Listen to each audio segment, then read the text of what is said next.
কিসে হাত দিচ্ছ?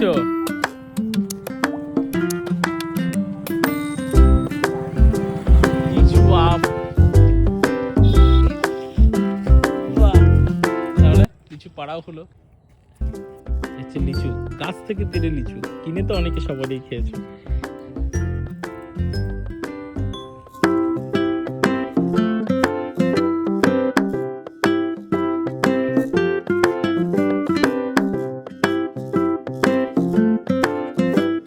সবুজ প্রকৃতি তো আমরা সবাই দেখে অভ্যস্ত, আজকে সবুজ দেখাবো না, আজকে লাল দেখাবো। ঠিক আমার পেছনে এই যে মস্ত গাছে লিচু ধরে আছে, দৃশ্যটা দেখলেই মন ভরে যায়, মনে একটা প্রকৃতির প্রতি একটা শান্তি অনুভব হয়। কি সুন্দর না?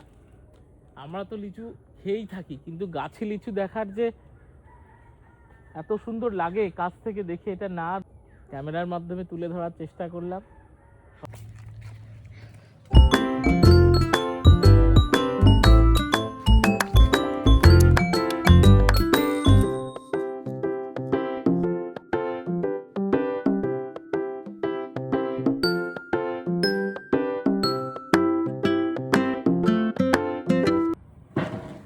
অভিনব পদ্ধতি যাতে বাদুড়ে লিচু নষ্ট না করে দেয়। এনারা যেখানে থাকেন দড়ি দিয়ে সব গাছে এরকম করা থাকে যাতে এরকম ভাবে বাদুড়গুলো না বসে ফলনটাকে না নষ্ট করে দেয়।